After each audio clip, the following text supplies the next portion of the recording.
Бисмилляхир-рахманир-рахим. Альхамдулиллахи раббил алямин. Вассалату вассаляму аля расулиллах, аля али ва сахби аджмаин. Амма ба'д. Уважаемый Александр Сергеевич, уважаемые почтенные члены президиума, актив и руководители комиссии, члены комиссии Международной общественной палаты созыва 2020-2025 годов.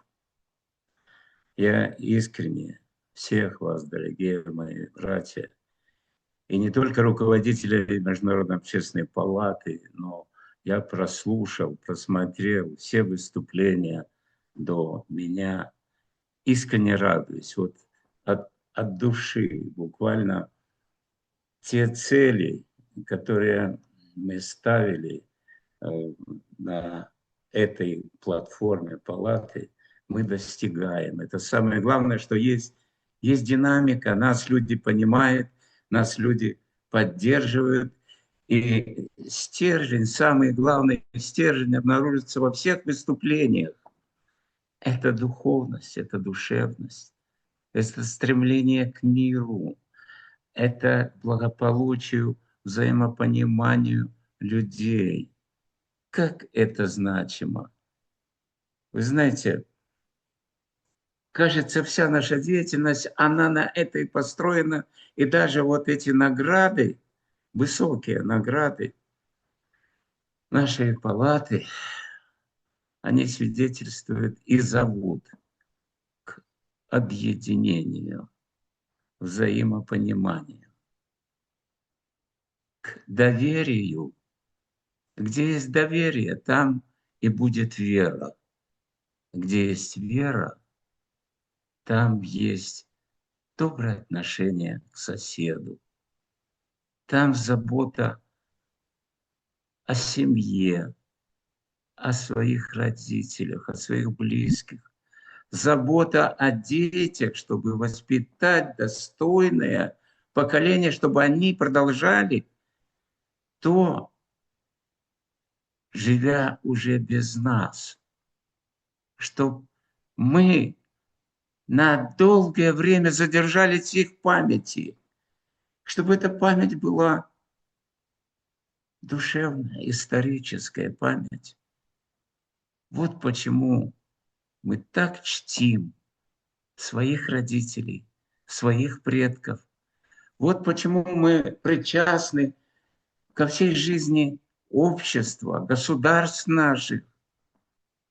80-летие год назад мы отмечали освобождение Беларуси от немецко-фашистских захватчиков. Этот год, 80-летие Победы. Вы знаете, для меня это особые такие вехи в жизни, потому что я рожден был перед этой всемирной бедой. И свидетель был всех этих страшных военных действий. Прячась в окопах, где земля осыпалась на головы детей, 5 нас вместе с мамой от грохота артиллерийского, от хода танков невдалеке, от бомбежек ночью. Как вот с детства у меня и моих сверстников внедрилась ненависть. Она, к сожалению, я вот как духовный лидер республики пытаюсь как-то эти эмоции сдержать, но не могу до сих пор. Ненависть к фашизму, ненависть вот такой горделивости нации, которая, несмотря ни на какие правила жизни, расстреливала, грабила со своими так называемыми помощниками. С теми же бандеровцами, украинцами, с теми же лесными братьями, литовцами и с теми же на сегодняшний день беглыми по тем временам оппозиционерами, так называемыми, которые тоже вместе мучили, расстреливали, грабили, уничтожали.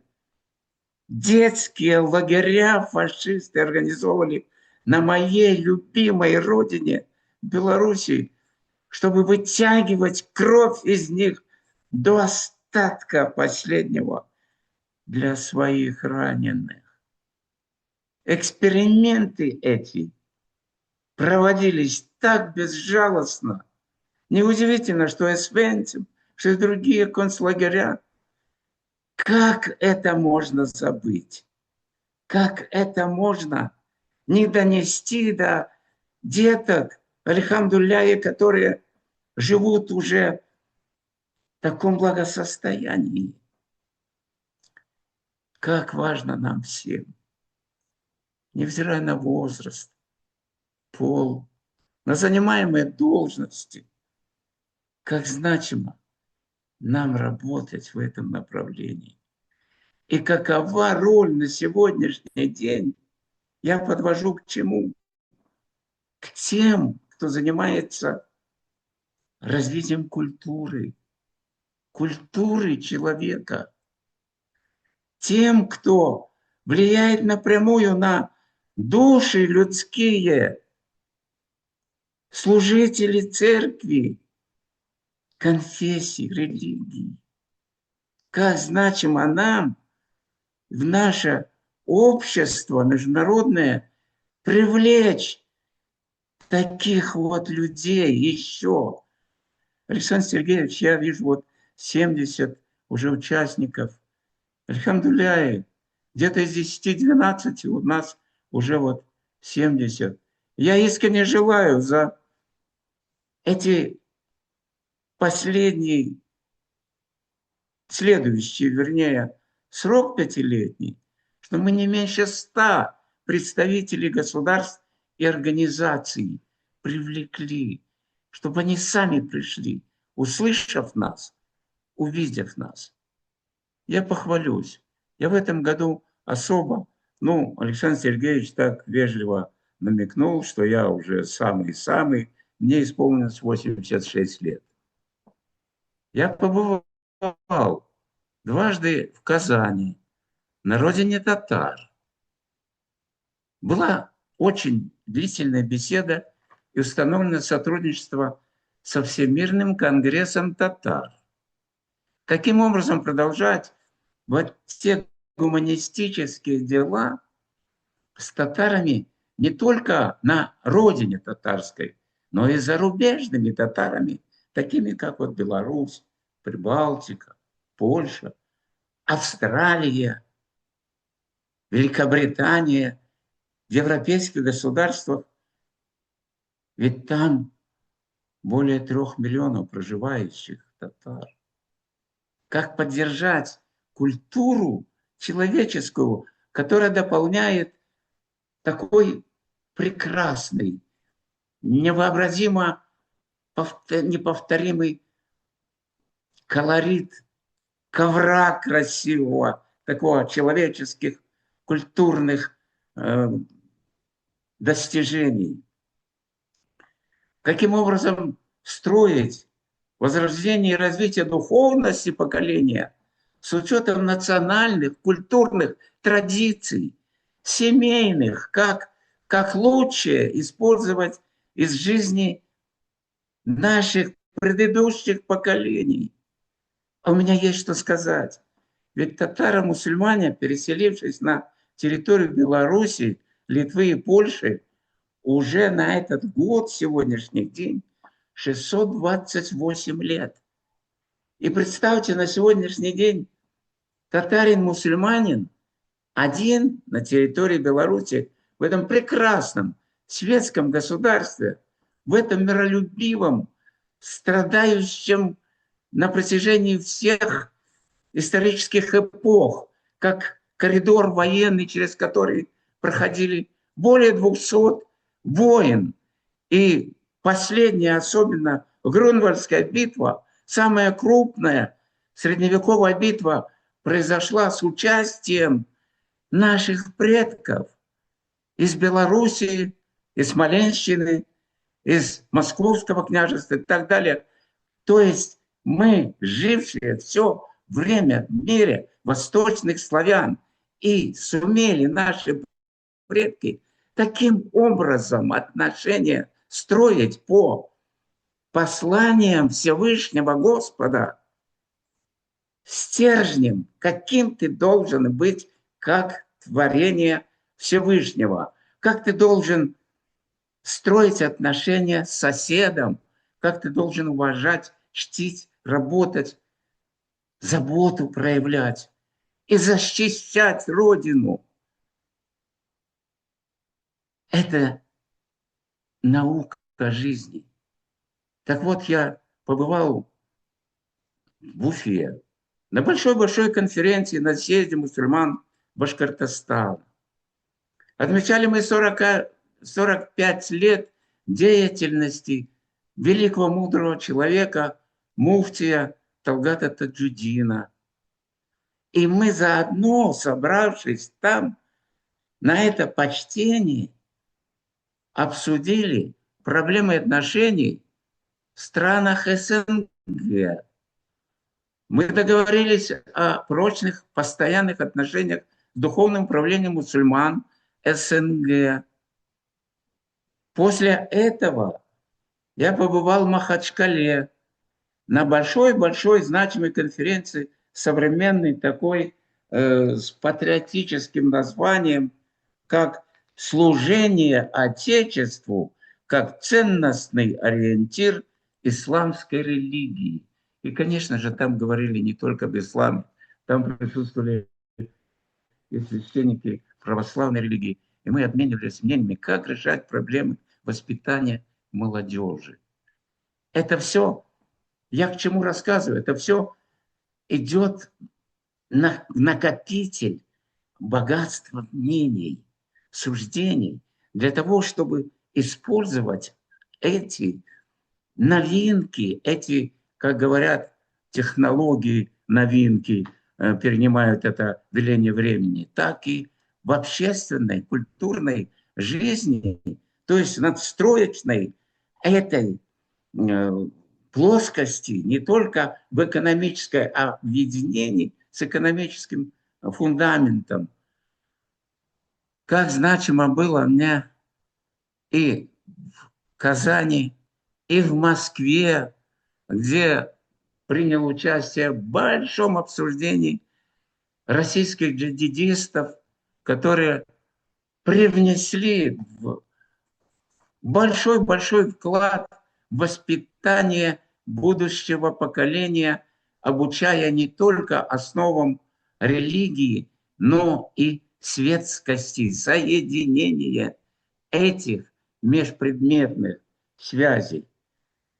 Вот почему я так эмоционально, извините, я искренне так рад выслушать всех и по молодежной тематике, и по другим направлениям.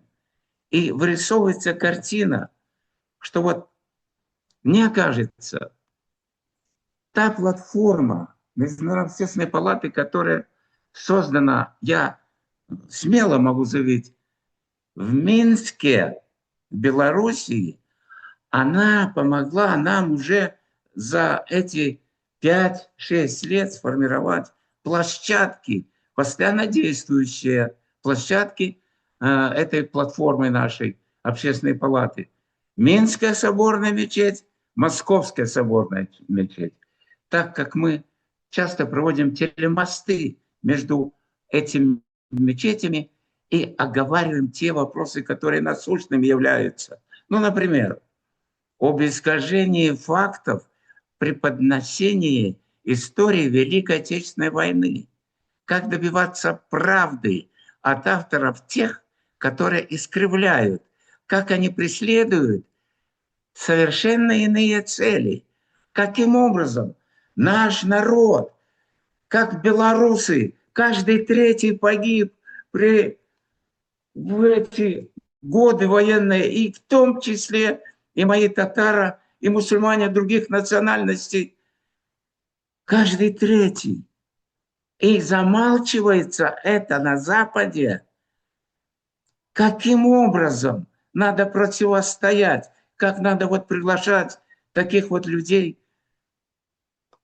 болеющих за правду, болеющих за искренность и проповедующих справедливость. Дорогие мои, если вкратце сказать о работе комиссии еще, мы очень много времени уделяли и продолжаем уделять о наследии имама Шамиля, о молодежной тематике, о воспитании именно нравственности этой молодежи, защита исторической правды, как я сказал. Дальше, каким образом защитить верующих, их храмы, а это относится на сегодняшний день особо к тому, кто говорил на эту тему на Украине. Вы знаете, это боль. Это боль более масштабная, потому что каким образом мы дожили до того, что крепкий восточный мир славян разрушают всеми способами, изнутри особенно. Каким образом наближается историческая катастрофа? Идет процесс расчеловечивания, идет процесс выталкивания, разложения религий. И в первую очередь, понятно, что Хантингтон даже обосновал неизбежный процесс межцивилизационных катастроф. Увы, это по заказу таких вот лидеров этой вредной политики. Каким образом будоражили Ближний Восток и продолжают углублять Ближний Восток. И, к сожалению, сегодня очень мало звучала эта тема.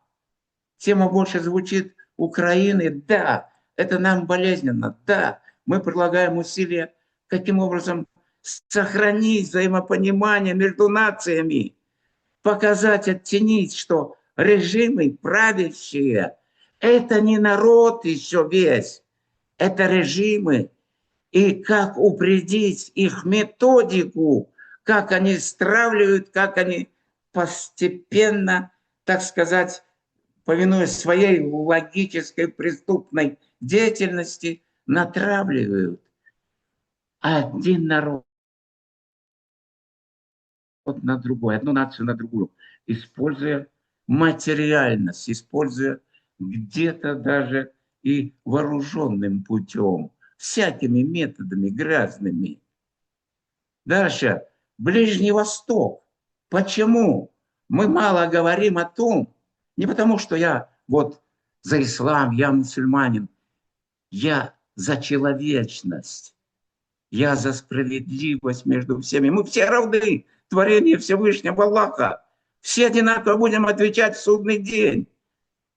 Почему в христианском мире на Западе уже возникло и действует целое течение, как христианский сионизм, как международный сионизм, делая ставку на государство Израиля, на его режим, не на всех граждан. Ради Бога, я искренне, с чистой душой относился, как моя семья, как и мое общество Беларуси, к евреям. Меня спас на первом году жизни врач-еврей. Мама через 3 года спасла от расстрела фашистами, гнавшимися за 3 юношами, бежавшими из гетто. Она спасла их, это признано. Это не ссылаясь на то, что кто по национальности, кто по вероисповеданию. Моя мамочка родная говорила: детки, я ж спасала как вас, я ж спасала Я спасала детей. И не надо меня благодарить, не надо меня особо отмечать. Это призвание каждого живущего человека. Как нам значимо вот такие позывы наших предыдущих предков сохранить, как и себя, свои взгляды, свою заинтересованность в мире. Вот почему, Александр Сергеевич, я признаюсь при всех, как вы со мной, находясь в Минске, вы не просто гость у меня в мечети, вы член нашего вот этого содружества. Все мероприятия мы проводим здесь. Смотрите, привлекаем и ветеранов, и спортсменов, и проводим, и даже в Рамадан проводим и ифтары совместные. То, что сближает нас во всех действиях, а не только пафосными разговорами, выступлениями своими. Как мы и к инвалидам относимся, и как мы проводим. Как мы с республиканскими организациями, такими как Фонд мира, как Белорусский Республиканский союз молодежи, как общество женщин, как гильдия отцов, как все представители конфессий мировые, они здесь, они в Минской соборной мечети. Они все воедино с нами. И мы привлекаем, выслушивая их мнение, замечания и даже критику полезную, как мы это все учитываем. Мне кажется, это ничего нового я не говорю вам. Мне кажется, что и вы так живете, что и у вас есть наработки, наверное, очень такие индивидуальные, действующие положительно. Вот нам бы обмен опытом, деятельности и в будущем созыве продолжать. И мне кажется, сейчас настало время в работе Международной общественной палаты, выслушивая не только религиозных лидеров, лидеров культуры, лидеров науки, будем все говорить, как соединить управителей религиозных, ученых, алимов религиозных с интеллектуалами разных направлений, этих неповторимых личностей, которые хотят продолжать свою деятельность и дальше оставить этому миру вот на исходе, так сказать, уже своего зрелого возраста, вдохнуть самое лучшее будущее поколение. И нам надо более практически подходить вот к этому, чтобы не просто это были позывы, а чтобы были конкретные действия. Мне кажется, надо присоединять смелее и больше, и я в этом беру на себя тоже ответственность и призываю всех тех замечательных людей, которые в религиозном направлении. Нам надо ближе приступить к историческим богословским центрам. Центр в Египте, Аль-Асхар, Каир, центр Москва, центр Московская соборная мечеть, великий шейх и муфтий Гайнудин с его помощниками, такими как Ильдар Хазрат Нуриманов, такими как Дамир Ваисович Мухиддинов, как Рушан Абясов и так далее. Столько научных, добрых людей, столько действий. Вы представляете?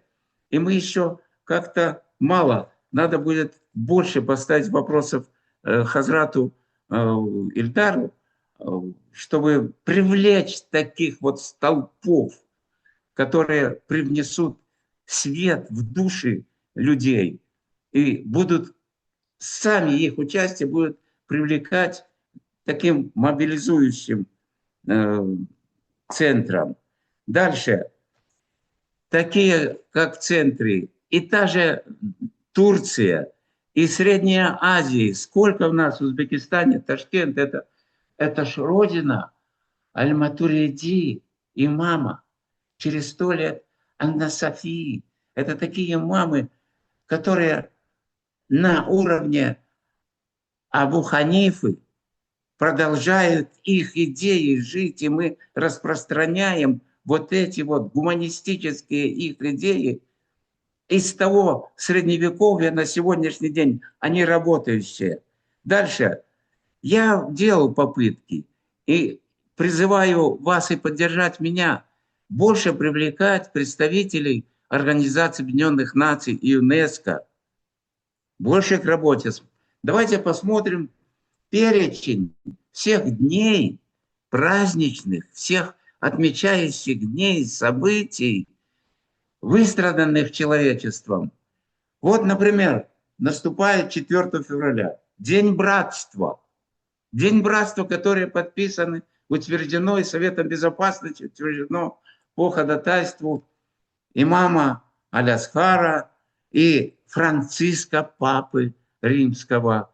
Принято такое. День братства между людьми. Вот где один из центров нашей деятельности. Давайте, может быть, проведем мы накануне, подготавливая общество во всех регионах, кто нас будет слушать, чтобы и там это провести, чтобы дать методическое направление, может быть, светским государствам и государствам религиозным, вот, чтобы люди понимают, что это нужно, но вот как нужно сделать и как совместно с государственными органами это провести, это очень значимо. Вы знаете, я с таким упованием слушал, уважаемая Ольга, простите, я вас только так называю, вы всегда так по-деловому, так от души предлагаете, рассказываете, что происходит в Болгарии. Вы честно и открыто предъявляете критику соответствующим там органам, ответственным за недостатки допускаемые.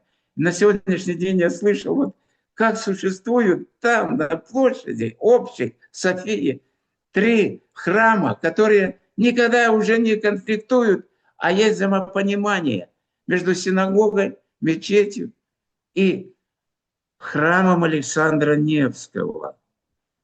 Вот где спайка наций, вот где взаимопонимание, вот где надо их поднимать на щит и пропагандировать на весь мир, чтобы брали другие. Может, у них и более значимые такие мероприятия, может, и успехи более значимые, ну, а у других и нет таких успехов. Пусть берут пример. Я искренне вам благодарен, тоже исключительно благодарен за ваш подход. Затем, дорогие мои, Всемирная исламская лига, Организация исламского сотрудничества. Александр Алексеевич, я искренне жду представителей, те, которые сегодня выступали, и от руководства, от секретариата этих организаций по предварительной договоренности нас, Белоруссии. Тут великолепная лаборатория для изучения, каким образом глубокое меньшинство мусульман ладит более 6 веков со всеми нациями, со всеми верующими и со всеми 155 наций этногрупп проживают сегодня в Беларуси. И все уважают татар, уважают за последнее время приезжих, так сказать, мигрантов за 50 лет, за 20, 10. Иммигранты, которые сейчас на Запад стремятся, страдающие, нищие, бедные люди, которые оставили свою родину в поисках куска хлеба. И как Запад их не то что не пускает, не допускает к своей стене выстроенной металлической, а если кто-то и прорывается, убивают, избивают до смерти и перекидывают это на нашу сторону белорусской земли. И где эти люди потом? Их везут куда? В Минск. Минскую соборную мечеть. И мы заботимся, как последний путь этих несчастных людей отвести в белорусскую землю, похоронить. Вот где острота отношений человеческих чувств. Вот где нужно беречь, лелеять и воспитывать это, чтобы люди были чувственными к другому, чтобы отношение было сперва оцени себя, оцени свои взгляды и отношение к соседу. Вот где основа основ. Я, наверное, идеалист. Я, наверное, вот в таких рамках, в каких я живу и каких я стараюсь довести до людей, кто со мной общается. Но поверьте, ведь это же сказано давным-давно, еще в Священном Коране, так метко. За все благое воздастся благом. Или в Библии по делам их судите их.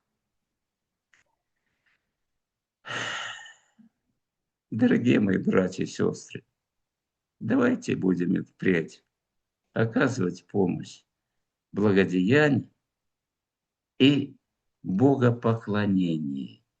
Но никогда и никому не оказывать помощь в противоречии, во зле.